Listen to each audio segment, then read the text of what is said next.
প্রশাসনের বিরুদ্ধে এবার একের পর এক বোমা ফাটালেন আরজিকর কাণ্ডে অভয়ের বাবা মা।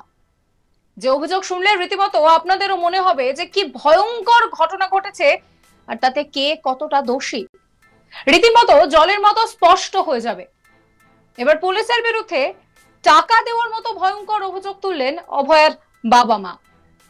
এখানেই শেষ নয়, তারা বলছেন যে পুলিশ নাকি রীতিমতো মিথ্যে কথা বলছে। কলকাতা পুলিশের একের পর এক অভিযোগ তুললেন আরজিকর মেডিকেল কলেজ ও হাসপাতালে তরুণী চিকিৎসকের বাবা। গত 9ই আগস্ট মেয়ের দেহ উদ্ধারের পর থেকে পুলিশ যেভাবে কাজ করেছে তাতে মিথ্যাচারের অভিযোগ তুলছেন তিনি। শোনাবো আপনাদের কি বলছেন তিনি।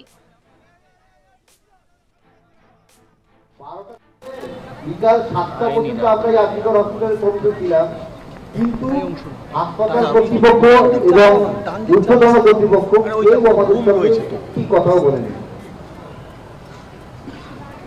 আমরা দেহ রেখে দিতে চেয়েছিলাম, আমরা দেহটা রেখে দিতে চেয়েছিলাম, কিন্তু যে কোনো এত প্রেশার আমাদের তৈরি করা হয়েছিল সেই সময়। আমরা টালা থানায় গেছিলাম, টালা থানার সামনে আমরা 1 ঘন্টার উপরে বসেছিলাম। 3 থেকে 400 ফুট আমাদের ঘিরে যেখানে একটা এমন পরিস্থিতি তৈরি করে আমরা বাদ করে বাইরে গিয়ে 400 ফুট আমার বাড়ির সামনে ব্যারিকেড করে দাঁড়িয়ে আছে। কিন্তু এমন অবস্থায় আমাদের আর কিছু করার ছিল না, সবাই হিলে যাবে তোমার দাহ করতে বাঁচতে। কিন্তু এখানেও একটা আমার প্রশ্ন, আমার মেয়ে আমরা ছিলে কোথায় ভাই, মারা গেছে, শ্মশানের যে খরচ সেই খরচটা কি করেছে কারা আমরা জানতে পারিনি। কিন্তু আজ পর্যন্ত কেন করা হয়েছে, কেন আমার মেয়ে আত্মার বলতে খুব কষ্ট হয়েছে যে লাস্ট শেষ সময় হচ্ছে সে ভেবে গেছে যে আমার বাবি এই কত টাকা বাবি খরচা করতে পারলো না। কি মর্মান্তিক ছিল সেই দিনটা আমার কাছে। এই প্রশ্নের উত্তরটা আবার কে দেবে?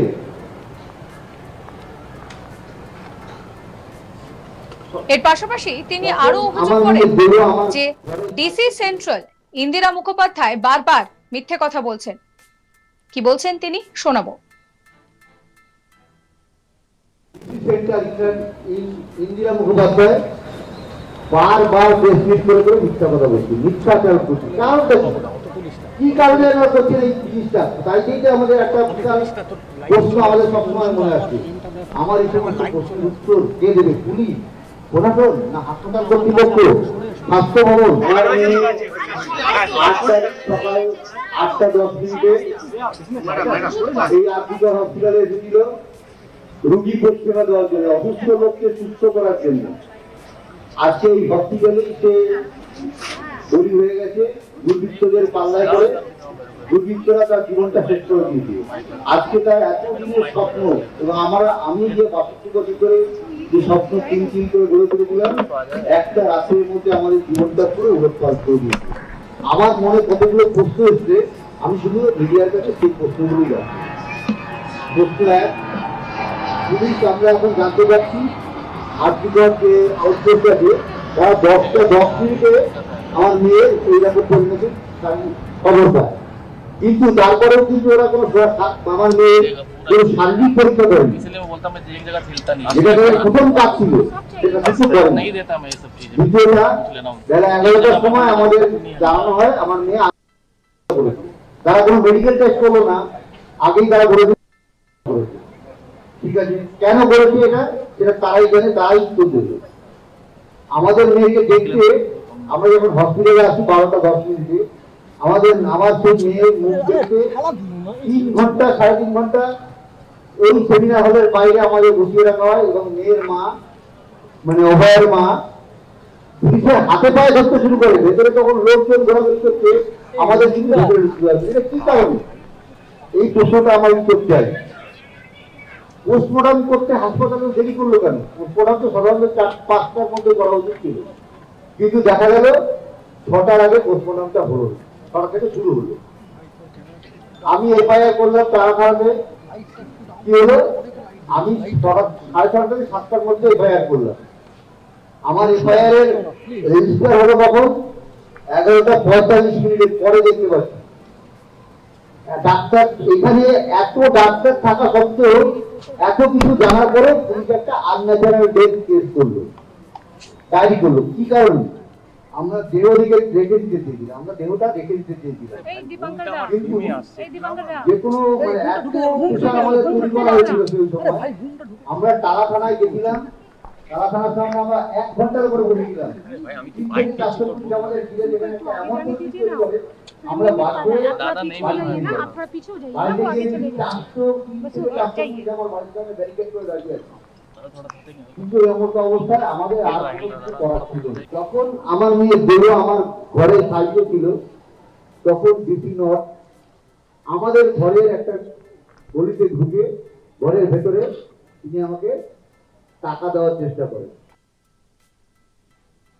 একই সঙ্গে পুলিশের ভূমিকা নিয়ে সরব হয়ে যে ভাষায় তিনি আক্রমণ করেছেন তা নিয়ে ফের চর্চা শুরু হয়েছে রাজনৈতিক মহলে। অভয়ের বাবা আরো বলছেন যে আমরা দেহ রেখে দিতে চেয়েছিলাম, কিন্তু 300-400 জন পুলিশ তালা থানা ঘিরে রেখেছিল।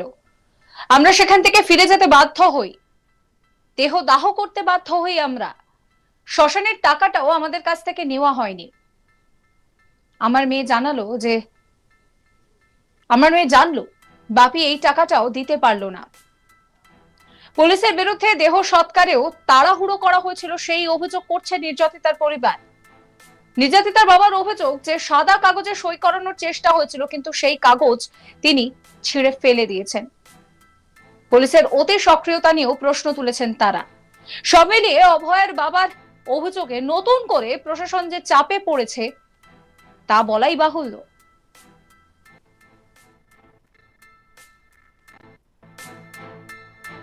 ঠিক কি কি অভিযোগ রয়েছে তার শোনাবো আপনাদের আরো একবার। কিন্তু আমরা আরজিকর হসপিটালে পৌঁছে ছিলাম, কিন্তু হাসপাতাল কর্তৃপক্ষ এবং ঊর্ধ্বতন কর্তৃপক্ষ কেউ আমাদের সঙ্গে কি কথাও বলেনি।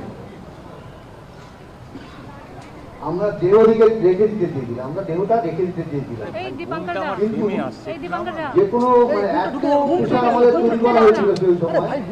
আমরা টালা থানায় গেছিলাম, টালা থানার সামনে আমরা 1 ঘন্টার উপরে বসেছিলাম। 3-400 ফুট আমাদের ঘিরে যেখানে একটা এমন পরিস্থিতি তৈরি করে আমরা বাধ্য হয়ে বাড়িতে গিয়ে 400 ফুট আমার বাড়ির সামনে ব্যারিকেড করে দাঁড়িয়ে আছে। কিন্তু এমন অবস্থায় আমাদের আর কিছু করার ছিল না। সবাই হিলে যাবে তোমার দাহ করতে বাঁচতে। কিন্তু এখানেও একটা আমার প্রশ্ন, আমার মেয়ে আমরা ছিলে কোথায় মারা গেছে, শ্মশানের যে খরচ, সেই খরচটা কি করেছে কারা আমরা জানতে পারিনি। কিন্তু আজ পর্যন্ত কেন করা হয়েছে, কেন আমার মেয়ে আত্মার পরিবেশ খুব কষ্ট হয়েছে। সাবস্ক্রাইব করবেন আজ তাক বাংলার ইউটিউব চ্যানেলকে, ফলো করবেন হোয়াটসঅ্যাপ চ্যানেলও।